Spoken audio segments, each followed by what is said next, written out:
ক্যানিং পূর্ব বিধানসভা দোলবাড়ি বাজারে সেখানে কিন্তু আইএসএফ কিন্তু পার্টি অফিস দখল করতে যাচ্ছে। আইএসএফ এর নেতৃত্বে কিন্তু পার্টি অফিস দখল করতে যাচ্ছে, সেই ছবি দেখানোর চেষ্টা করব। দেখতে পাচ্ছেন এই যে পার্টি অফিসটা, এই পার্টি অফিসটা কিন্তু বিজেপি এবং আইএসএফ দখল করে নিল। তৃণমূল কংগ্রেসের পার্টি অফিস আইএসএফ বিজেপি দখল করে নিল। আরাবুল ইসলামের ছবি দেখতে পাচ্ছেন, বিশাল বড় পার্টি অফিস, এই পার্টি অফিস কিন্তু দখল করে নিল বিজেপি এবং আইএসএফ এর, সেই ছবি দেখানোর চেষ্টা করব। বিরাট বড় পার্টি অফিস দর্শক দখল করে নিল।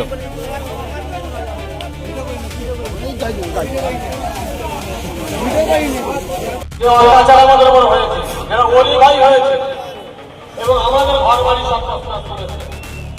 কিন্তু এই টিএমসি পার্টির জন্ম দিয়েছে 89 থেকে আমরা আজকের আমার থাকতে পারিনি। কে থাকিনি?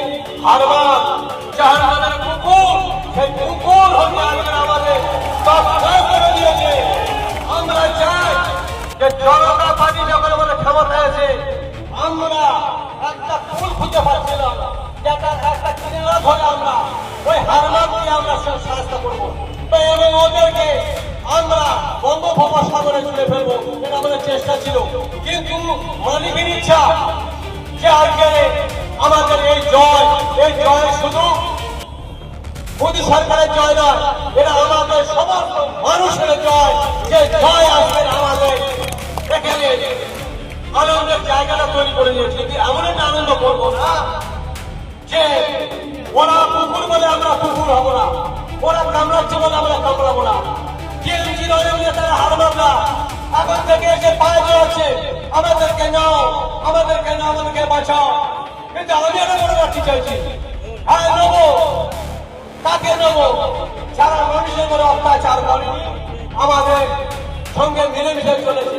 আর যারা হারবে, যারা মানুষের উপরে অত্যাচার বলি যে ক্ষতি করেছে, আমাদের ক্ষতি করেছে, এটা ক্ষমা করবে কি আমি জানি না। মানুষ তার ডিসাইড করবে, এই জনগণ তার ডিসাইড করবে, এটা আমি বলে মাথায় জয় বলে আমি ধন্যবাদ জানিয়ে, অলিউল ভাইকে ধন্যবাদ জানিয়ে, জাতীয় ধন্যবাদ জানিয়ে আমি আমার বক্তব্য শেষ করছি। আসলাম ভাই যেখানে আছে স্টেজে চলে এসো। ক্যানিং পূর্ব বিধানসভার অনেক লড়াই সংগ্রামী আসলাম মোল্লা, তুমি যেখানে স্টেজ চলে। আচ্ছা, আমাদের মান্টু পিয়াদা কিছু বলবেন। মান্টু পিয়াদা।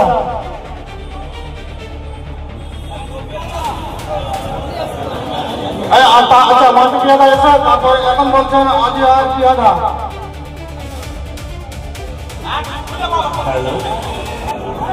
প্রথমে আমার ভালোবাসা নমস্কার, তারপরে হচ্ছে আসসালামু আলাইকুম। সবাই ভালো আছেন তো? আমি এই বাজার নিয়ে দু চারটে কথা বলবো। 5টা হার বাদে এই বাজারটা চাষ করেছে। আমার ভাইয়ের 1 কোটি টাকার মাল নষ্ট করেছে, তবু আমার ভাই একটি ঘটেনি। আমরা হাজারবার বলছি যে হারবারটা চাপে, তবু আমার ভাই একটি ঘটেনি। সেই নিয়ে এই বাজার থেকে কোটি কোটি টাকা লুট করেছে, তার হিসাব আমার কাছে আছে। আমরা হিসাব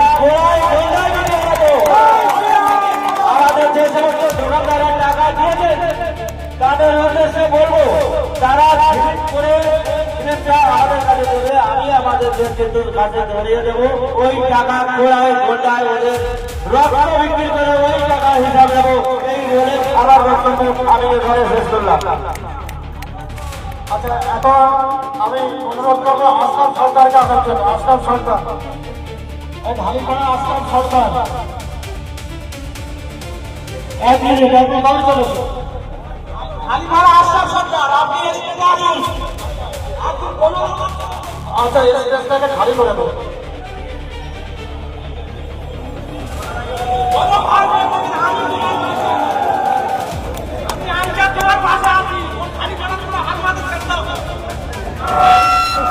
বন্ধুগণ,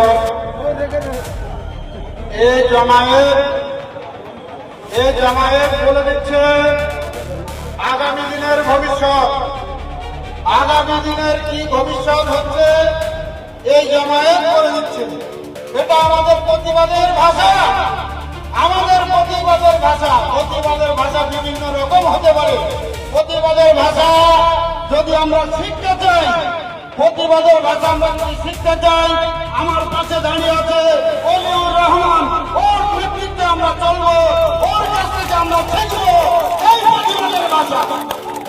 সাথে সাথে আরো জানাতে চাই, ভারতীয় জনতা পার্টির যে উত্থান, এই ভারতীয় জনতা পার্টির যে উত্থান, আজকে যে ভারতের পশ্চিমবঙ্গের টিএমসি পার্টি যেভাবে আমাদেরকে জমিয়ে রেখেছিল, মানুষের বাক্য হরণ করেছে, মানুষের মান সম্মান ইজ্জত হরণ করেছে, জমি জায়গা হরণ করেছে, বাড়ি ঘর লুটতরাজ করেছে, ডিসিপি দিয়ে তাদের ভিটামাটি লাঠি করে দিয়েছে, তার মধ্যে ওরা আছে কিন্তু সে কিন্তু পিছিয়ে যায়নি।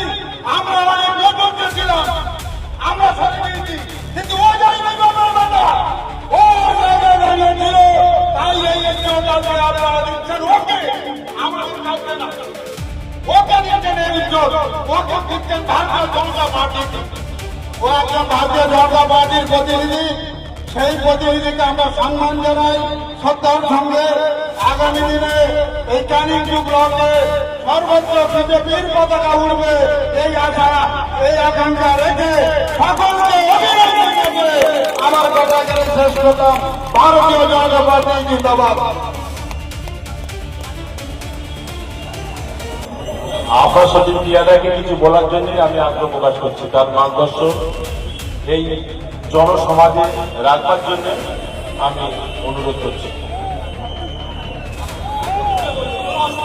বন্ধুগণ, বেশি কথা আমরা বলবো না। 2011 সাল থেকে আমাদের উপরে যে অত্যাচার, আমার ভাই আমি, এই অত্যাচারের কথা কারোর কাছে বর্ণনা করা যাবে না। এখনো আমরা কিছু কিছু জায়গায় শুনছি শওকত মোল্লার কাছে প্রধান কিছু বুথ সভাপতি কিছু ব্লকের নেতা নিয়ে আলোচনা করছে, মানে ও 2-4 দিনের মধ্যে আবার বাজার একটা বিশৃঙ্খলা বাড়াবে। তাই সেই দিক থেকে সকলের বলছি সজাগ থাকবে। আর এখন বদ্ধতা হয়ে বলছে জবাব, যে বেইমানের যে জবাব, সেই জবাবটা আমরা যেন দিতে পারি। এর জন্য যা যা করার আমাদের তাই করতে হবে। ও সেই খুনির পরিকল্পনা এখন করছে, কোনো আমাদের কোনো নেতা বা কোনো কর্মীকে মেরে দিয়ে আমার এই ভাইটার ঘাড়ে চাপিয়ে দিয়ে আবার আমাদের বলবে তোমরা খুনি। তাই আমি সকলের কাছে বলছি, অনুরোধ করে বলছি, হাতজোড় করে বলছি, কারো লুটপাটের দিকে যাবেন না, কারো গালে চড় মারবেন না, তারপরে যাওয়ায় বাদ বাকিটা আমরা পার্টিগতভাবে বুঝে নেব। এই বলে আমি আমার বক্তব্য শেষ করছি।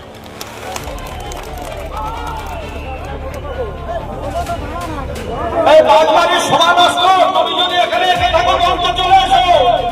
বাগবাড়ির সভা নষ্ট, তুমি যদি এখানে পৌঁছে থাকো চলে এসো। সভা তুমি যেখানে থাকো মঞ্চে চলে এসো। সভা তুমি যদি এখানে এসে থাকো তুমি আমাদের মঞ্চে উঠে চলে এসো। সভা নষ্ট।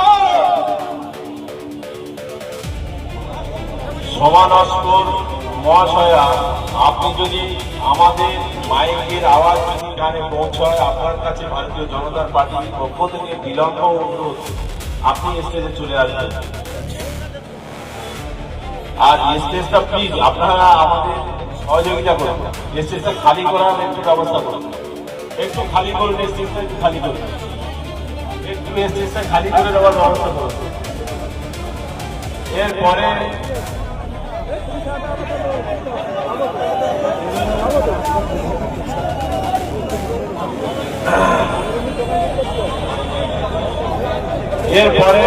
ফিরোজ পিয়াদা আপনাদের সামনে মার্গদর্শন করছেন। বন্ধুগণ।